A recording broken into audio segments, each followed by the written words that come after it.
ফিতরা বের করার ক্ষেত্রে রাসূল সাল্লাল্লাহু আলাইহি ওয়াসাল্লাম ফরজ শব্দ ব্যবহার করেছেন।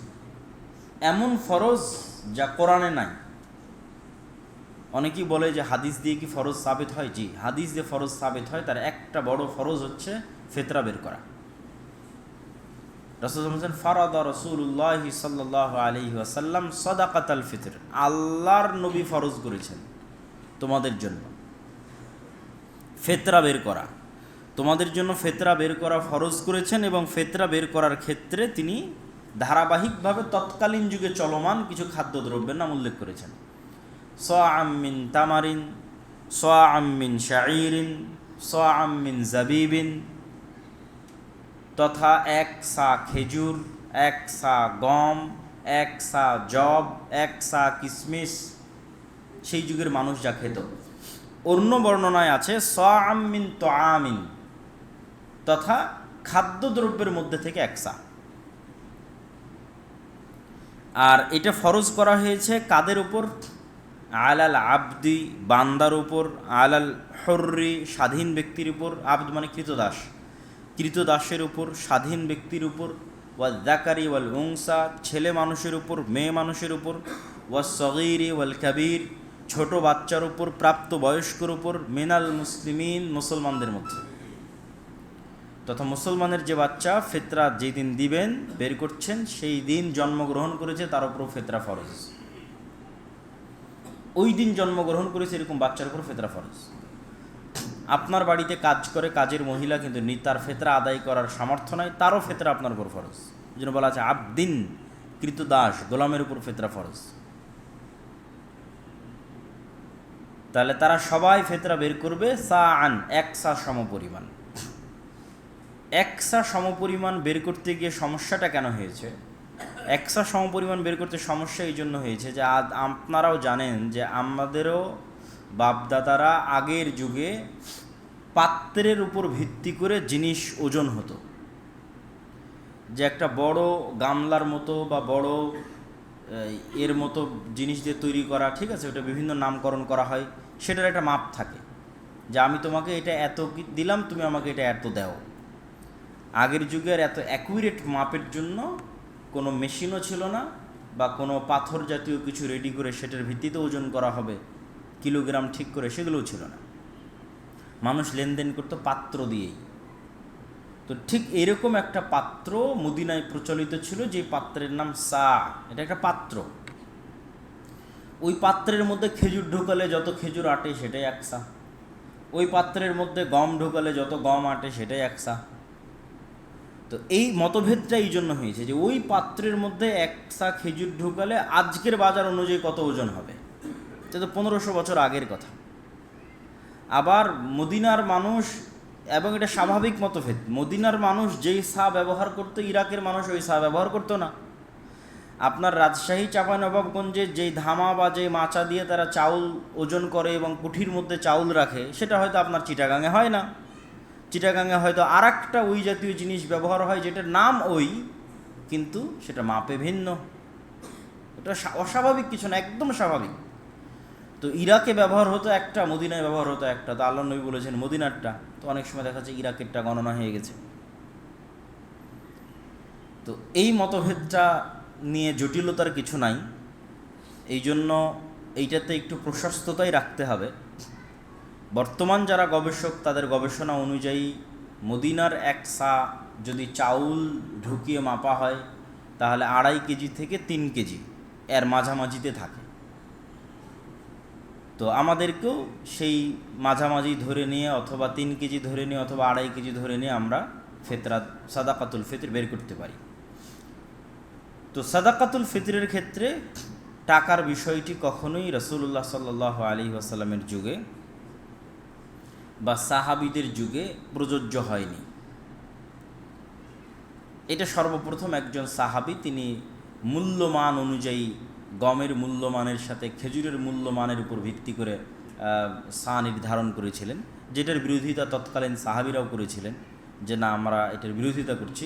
রাসূল সাল্লাল্লাহু আলাইহি ওয়াসাল্লাম যে মাপ বলে গেছেন আমরা ওই মাপেই দিব, গম হোক আর খেজুর হোক, দামের সাথে তুলনা করে লাভ নয়। তথা একটু খুলে বলি তাহলে বুঝতে সুবিধা হবে। তথা মদিনার একসা খেজুরের দাম যা আসতেছে, দেখা যাচ্ছে সিরিয়াতে অর্ধসা গমের দাম তাই আসতেছে। তো তখন উনি দাম হিসাব করে বলতেছে, তাহলে তোমরা সিরিয়াতে অর্ধসা গম দিয়ে দাও, কেননা মদিনার একসা খেজুরের দাম যা, সিরিয়াতে ওই অর্ধসা গমের দাম তাই। তখন কিন্তু অসংখ্য সাহাবী এটার বিরোধিতা করেছে যে না, এইভাবে দাম তুলনা করে আপনি কত আসতেছে, তাহলে সেই তুলনা করলে কিন্তু দেখা যাচ্ছে একসা খেজুর একসা দেওয়ার পর সে একসা খেজুরের দাম আজকের বাজারে কত, সে অনুযায়ী ওই টাকা দিয়ে কত কেজি চাউল কিনলে কত কেজি চাউল হতে পারে, এই ভিত্তিটা উনি গমের সাথে করেছিলেন। সাহাবীরা তখন বিরোধিতা করেছিলেন। তো এটাই সর্বসম্মতিক্রমে বিশুদ্ধ সিদ্ধান্ত যে বিতর্কের ঊর্ধ্বে উঠে সা হিসেবে খাদ্যদ্রব্য প্রদান করে দেওয়া, এবং এটাকে দ্রব্যমূল্যের সাথে যেহেতু রাসূলুল্লাহ সাল্লাল্লাহু আলাইহি সাল্লাম সম্পৃক্ত করেনি, সেহেতু আমরাও এটিকে দ্রব্যমূল্যের সাথে সম্পৃক্ত করতে চাই না। আর রাসূল সাল্লাল্লাহু আলাইহি সাল্লাম যেটিকে দ্রব্যমূল্যের সাথে সম্পৃক্ত করেছেন, আমরা সেটি দ্রব্যমূল্যই দিতে চাই, সেটা যাকাত। কিন্তু আমাদের সমাজে ধর্ম পরিবর্তন হতে হতে জাকাত হয়ে গেছে কাপড়ে, আর ফেতরা হয়ে গেছে টাকায়। যেখানে জাকাত হওয়া উচিত ছিল টাকায়, ফেতরা হওয়া উচিত ছিল খাদ্যদ্রব্যে। কেননা আমরা এর আগের বক্তব্যে আপনাদের সামনে পরিষ্কার করেছি যে জাকাতের মালিক আমি না। যেহেতু জাকাতের মালিক আমি না, সুতরাং এইটার আমার কোনো ইখতিয়ার নাই, কোনো অধিকার নাই যে এই টাকা দিয়ে আমি সেমাই কিনবো না কাপড় কিনবো, কিনে জাকাতের হকদারকে দিব, কোনো অধিকার নাই।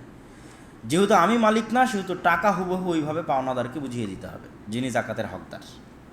সেই যদি এইটা দিয়ে যা ইচ্ছা তার কিনার সে সেটাই কিনবে, তাহলে জাকাত আদায় হলো। আর যখন আমি ওটাতে কিনে দিচ্ছি, তার মানে আমি এখনও মালিক আছি, তাহলে তো জাকাত বের হলো না। সম্মানিত উপস্থিতি, তো সাদাকাতুল ফিতরের সাথে আরও কয়েকটি জরুরি বিষয়। সাদাকাতুল ফিতর কেন আদায় করতে হয়, রাসূল সাল্লাল্লাহু আলাইহি ওয়াসাল্লাম নিজে বলছেন, তুহরাতাল লিসাইমি মিনাল লাগবি ওয়ার রাফাস ওয়া তু'মাতাল লিল মাসাকিন। সিয়াম পালন করতে গিয়ে সায়েমের যা ভুল ত্রুটি হয়েছে, কোন সিয়াম পালনকারী গ্যারেন্টি দিতে পারবে যে আমি নিখুঁত সিয়াম রেখেছি? কত সিয়াম পালনকারী এমন নেবেন সিয়াম পালন করে সালাতি আদায় করেনি, তার তো সিয়ামই হয়নি। আর যারা মোটামুটি সিয়ামও রেখেছে, সালাতও আদায় করেছে, ধরা যায় তাদের সিয়াম আল্লাহর দরবারে কবুল হয়েছে, কিন্তু তারপরেও দেখা যাচ্ছে সিয়াম রেখে ছোটোখাটো বিভিন্ন সাগীরা গুনাহের সাথে সম্পৃক্ত হয়ে গেছে। তো সিয়াম মানে তো গুনাহ থেকে বিরত থাকা, যা আমরা আগের বক্তব্যগুলোতে যারা নিয়মিত আসেন তারা শুনেছেন। তো যখন আমি সিয়াম থাকার পরও ছোটোখাটো কিছু সাগীরা গুনাহে চলে গেলাম, তাহলে সেটার কাফফারা কি? আমার সিয়ামটাকে পবিত্র করবে কে? তখন রাসূল সাল্লাল্লাহু আলাইহি ওয়াসাল্লাম বলছেন, তুহরাতান লিসাইম মিনাল লাগব ওয়ার রাফাস। সাইমের যা ছোটোখাটো ভুল ত্রুটি হয়েছে সিয়াম রাখতে, সেটার জরিমানা স্বরূপ সে ফিতরা আদায় করবে। এই জন্য আমরা আপনাদেরকে বলেছি বহুবার, এবং আজকেও বলছি যে আল্লাহর বিধানের মধ্যে টাকা দিয়ে বাঁচার উপায় আছে।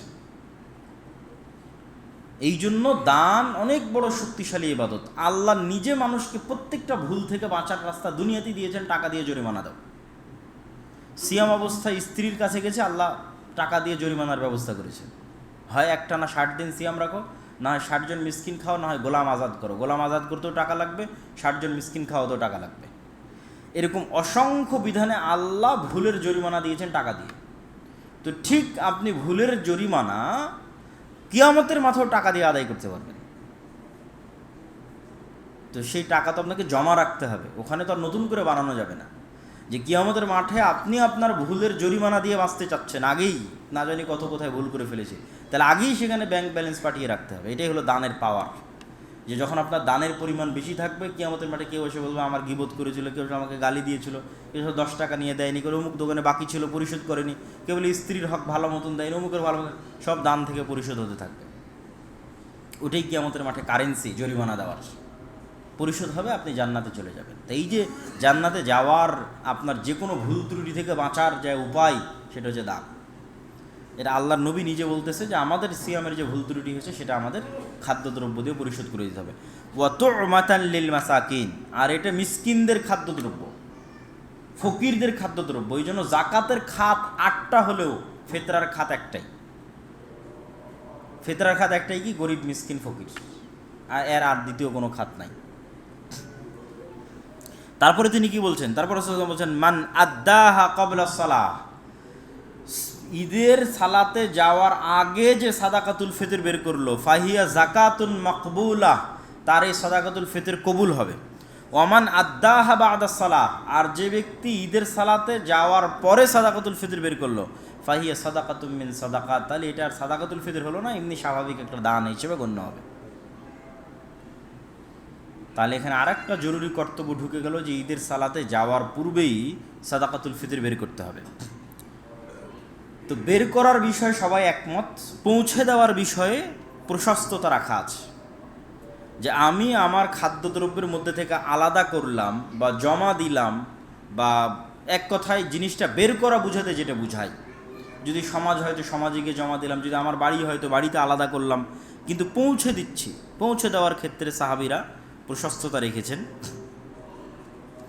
যেমন আবদুল্লাহ বিন ওমর রাদিয়াল্লাহু তাআলা আনহু বলেন যে কানা ইবনু ওমর রাদিয়াল্লাহু তাআলা আনহু, তিনি তার সাদাকাতুল ফিতর বের করতেন ক্বাবলাল ফিতরি বিয়াউমিন আও ইয়াউমাইন, ঈদের সালাতে যাওয়ার একদিন অথবা 2 দিন আগে থেকে তিনি ফিতরা বের করা শুরু করতেন এবং ফিতরা পৌঁছে দেওয়া শুরু করতেন। তথা দেখা যাচ্ছে যে 27 রমজান, 28 রমজান, 29 রমজান, এরকম রমজানের দিনগুলো থেকেই তিনি ফিতরা বের করা শুরু করে দিতেন বা ফিতরা পৌঁছে দেওয়া শুরু করে দিতেন। তো এই ফিতরা বের করা এবং ফিতরা পৌঁছে দেওয়ার ক্ষেত্রেও আমাদেরকে সতর্কতা অবলম্বন করতে হবে, যেন আমরা ফিতরা খাদ্যদ্রব্য দিয়েই ঈদের সালাতে যাওয়ার পূর্বেই যেন আমরা বের করার বিষয়টা নিশ্চিত করতে পারি, এবং 1 সা সমপরিমাণ খাদ্যদ্রব্য দিয়ে যেন বের করা নিশ্চিত করতে পারি। পরিবারের প্রত্যেক সদস্যের বিপরীতে, কাজের মহিলার বিপরীত থেকে শুরু করে ছোট বাচ্চার বিপরীতে আল্লাহ সুবহানাহু ওয়া তাআলা আমাদের সেই তৌফিক দান করুক। আল্লাহুম্মা আমিন।